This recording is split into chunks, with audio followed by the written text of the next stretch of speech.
तो संस्कृत दो शब्दों के योग से बना है, सम प्लस कृत। आइए इसके बाद मैं आपको संस्कृत में अनुवाद बनाने के लिए सर्वप्रथम सिखाऊंगा, जिसमें सबसे पहले आपको जानना है 3 चीज। पहला हो गया बाबू कर्ता, दूसरा कर्म और तीसरा क्रिया। आइए देखते हैं कर्ता क्या है या कर्ता किसे कहते हैं, हम कैसे जानेंगे। तो सिंपली यानी जो बात है आसान एकदम जान जाइए कि जो कुछ करता है, जो कुछ करता है या जो कुछ काम को करता है, उस सब जो होता है वो करता होता है। अब हम इसको दूसरी भाषा में कहेंगे कि अगर मैं किताब पढ़ता हूं तो किताब पढ़ने का काम कौन कर रहा है बाबू? मैं किताब पढ़ता हूं। ध्यान दीजिएगा, मैं पढ़ता हूं, मैं किताब पढ़ता हूं। तो किताब को पढ़ने का काम कौन कर रहा है? मैं कर रहा हूं। इसलिए आपका ये क्या हो जाएगा? कर्ता। अब आगे देखेंगे कि कर्म क्या है। तो जिस पर क्रिया का फल पड़े, जिस पर क्रिया का फल पड़े उसे हम कर्म कहते हैं। फल कहाँ पड़ा, कैसे पड़ा, छोड़ दीजिए। हम यहाँ सीधी जानेंगे कि कर्ता से पूछेंगे तो कौची कर रही, अगर पता चल गेलो वही न कर्म कह ले लो। तो यहाँ मैं का कर रहे है, किताब पढ़ रहे हैं। किताब जो हो गया बाबू, कौची हो गया? कर्म। हम चलत हैं, हम क्या करत हैं? चलत हैं। लेकिन कहाँ जा रहे हैं? हैदन करे नहीं। अच्छा सर घर जा रखिन है, तई घरवा का हो गलो? कर्म। मैं खाता हूँ, लेकिन काउची पता हो ना, तो पता कर मैं खाता हूँ, मैं खाता हूँ, लेकिन क्या खाता हूँ कोई पता नहीं है हमको। तो हम ये जानेंगे कि इसमें कर्म नहीं है, लेकिन कर्म छिपा है। तो मैं ला सकता हूँ कि मैं आम खाता हूँ। आम तो का हो गलो? कर्म। समझ में आई लो? अब देखा क्रिया, एक तमाशा जो किसी काम को या जिससे किसी काम का करना या होना पाया जाए वही न क्रिया कहलाए। जैसे पढ़ना, खेलना, कूदना। अब देख रहे हैं कि मैं किताब पढ़ता हूँ। अच्छा किताब पढ़ने का काम हो रहा है। मैं खाता हूँ, अच्छा खाने का काम हो रहा है। ऐसी बात आए और ये जान लो जिसके अंत में ना हो वो क्रिया, पढ़ना, खेलना, कूदना, चलना, ये सब क्या बाबू? क्रिया है। चलिए देखते हैं। तो ये शुरुआत थी बाबू कर्ता, कर्म और क्रिया। इससे पहले अब आपको जानना है आगे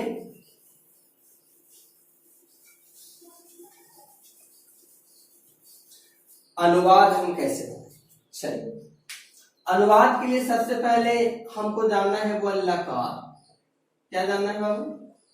लकार। ऐसे तो संस्कृत में लकार 10 होते हैं, लेकिन मुख्य रूप से पढ़ना आपको 5 है।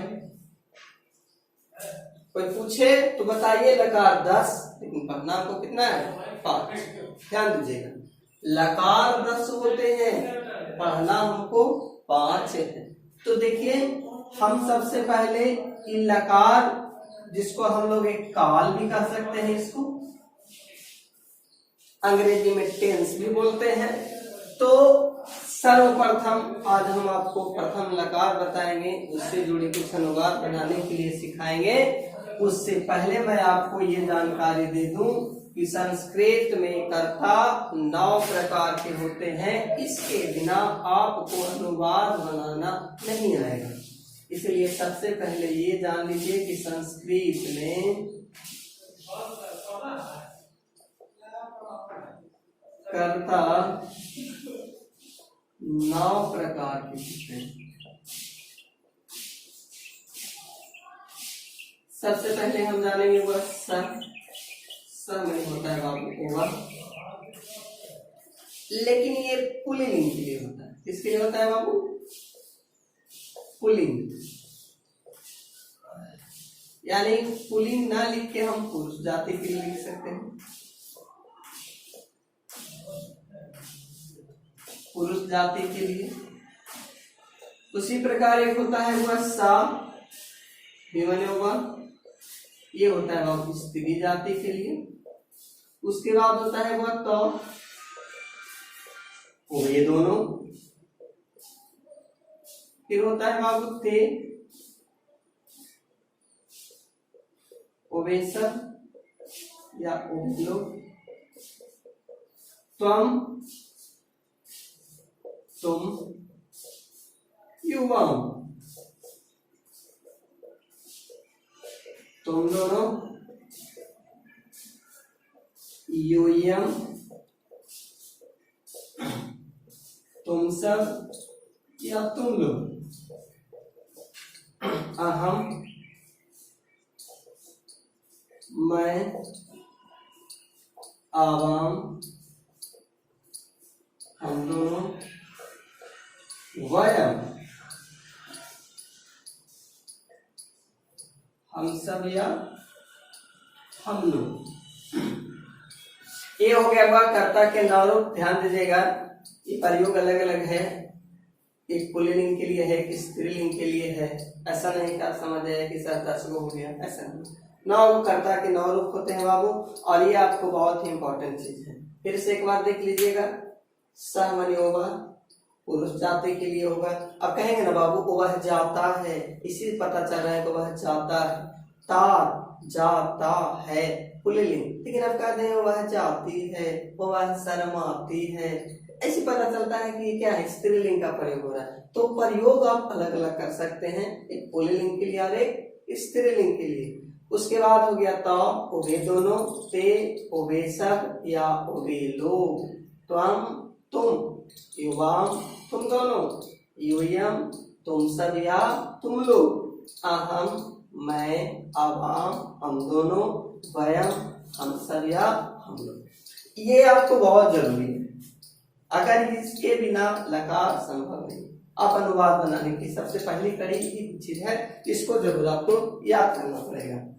बहुत आसान तरीका है, साते, त्वम, युवाम, यूयम, अहम, आवाम, वयम। ये आप उंगली के निशानों 3 को लेके भी याद कर सकते हैं। साते, त्वम, युवाम, यूयम, अहम, आवाम, वयम। तो इस प्रकार से आप इसको भी याद कर लीजिएगा। आइए अब एक आज मैं आपको कंप्लीटेड लकार, जो आपका अनुवाद का सबसे पहला कर सकते हैं सीधी है, वो मैं आपको बताऊंगा। चलिए देखते हैं। हमने बताया हुआ कि लकार 10 होते हैं, लेकिन मुख्य रूप से पढ़ना 5 है। तो आइए हम पहला लकार के बारे में आज मैं आपको जानकारी देता हूं। तो सबसे पहले होता है वह लट लकार। लट लकार ये होता है वह वर्तमान काल। वर्तमान काल, मैंने इसका एक आसान परिभाषा आपके लिए पूछ कर रखा है। वर्तमान कर्ता मानव, कर्ता मानव वही वर्तमान हो। अब करवे न करिएगा तो हम कैसे मानेंगे वर्तमान है।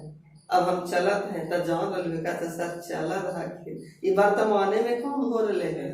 हम खा लियो तो देख रहा ना कि खा रहे सर वर्तमाने में, पढ़वा लियो है वर्तमाने में। तो ये सब आएगा कब, जब वर्तमान काल कहलाएगा तब। और एक आसान तरीका ना पकड़े तो धर लिया, केजा देखा जेकर अंत में आई है फिर हो और हूँ, तो समझ जाइए कि कौने लकार की, तलाट लकार की। कखनी वर्तमान काल रहा तो जखनी, समझ लो। अब देखा ये लट लकार वर्तमान काल के रूप है, एक से तो दिमाग काम कर। तो आइए अब हम जानेंगे बाबू रूप इसका। क्या जानेंगे, इसका रूप लिख देते हैं एक तरह से, क्योंकि सबका अपना अपना रूप है।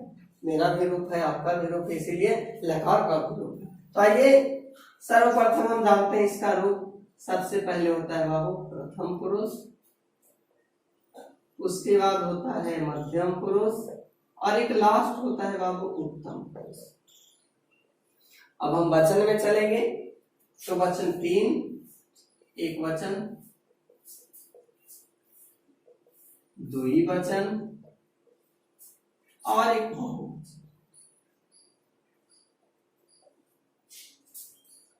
रूप बहुत ही आसान है, सब ध्यान से देखिएगा।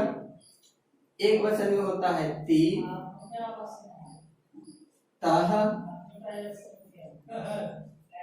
अंति, सी, थह,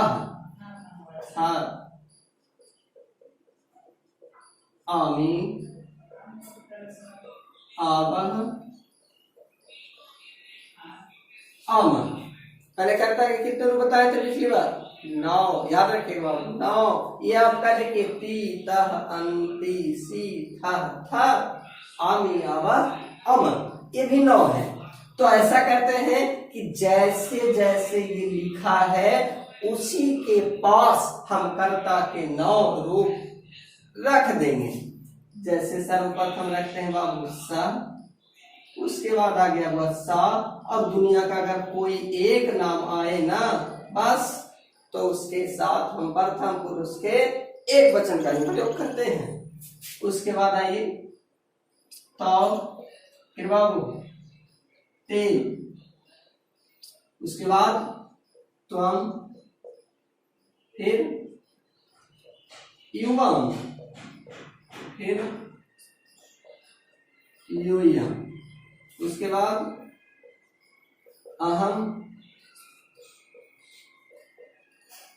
आवाम, बल। हो गया?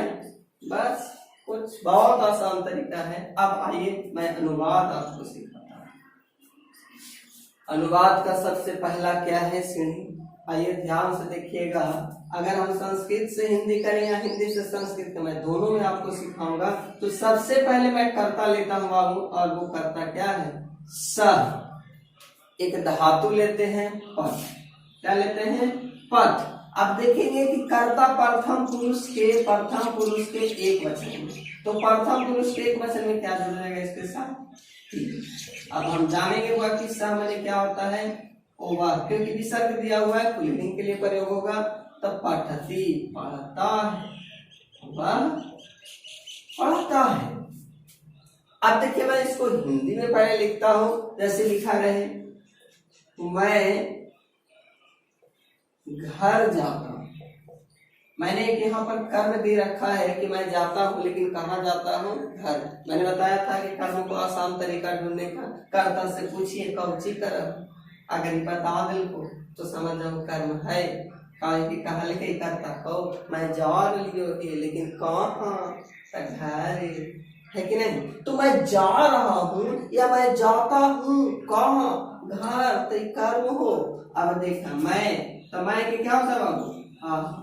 ध्यान से देखिएगा, ना ही समझ में आए एकदम बेहिचक कमेंट करके पूछ लीजिएगा कि सर हमको यहाँ तकलीफ है। कुछ तकलीफ निदान जरूर होगा, दुनिया में हर एक का निदान है, यहाँ भी होगा। मैं अहम। घर है बाबू, ये आपका कर्म है, और कर्म में हमेशा द्वितीय विभक्ति लगाई जाती है। सिंपली सी बात है, कितना केवल ये जान लीजिए कि जो अपने आंखों से देखते हैं वो, उसमें आप खाली कर्म में मन लगाइए तो क्या बन जाएगा? गृह। और गच्छ मैंने बाबू जाना। और ये देखिए क्या लिखा हुआ है? अहम। इसको खोजेंगे इसमें, नहीं तो खोजना नहीं है तो आसान से देख रहे हैं कि हम कहाँ, तो यहाँ है। अब देखेंगे उत्तम पुरुष के एक वचन में अहम, तो उत्तम पुरुष के एक वचन में क्या है? आमी। आ और मी क्या बन गया? गच्छामि। अहम गृहं गच्छामि, मैं घर जाता हूँ। इसी प्रकार से आप अनुवाद विभिन्न प्रकार से बना सकते हैं। मैंने एक सवाल या मैंने कुछ बताया, ध्यान से समझिएगा कि जिसको आप आंख से देखिएगा उसी में आप मन लगाइएगा। आप यहाँ गृह ऐसे नहीं लिख सकते हैं कि गृह।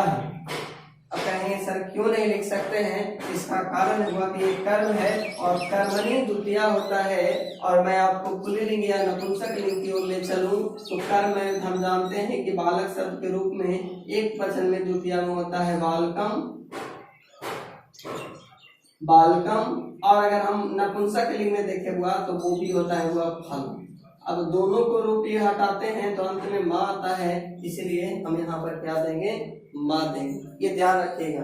अब रहे बाबू कि राम कहाँ पढ़ता है, सवाल आई कि राम कहाँ पढ़ता है।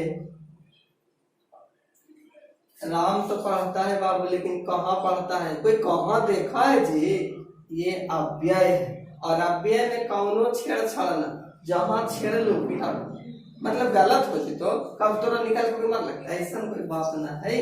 लेकिन ये अव्यय है, जहाँ तहाँ कहाँ वहां से बहुत सारे चीज आपको मिलेगा जरा में कौनो छेड़छाड़ न, छेड़ दिलो तक बढ़ा दिलो का हो जेते राम तक क्या हो गया रामा, क्योंकि हमने बताया कि एगो नाम एगो कौन नाम पुल्लिंग, तक पुल्लिंग में बाबू एक वचन में स हटाइए तो विसर्ग बचेगा। अगर इसको ना देखना है तो बालक शब्द में चलिए तो बालक क्या होता है, बालक विसर्ग, इसलिए राम।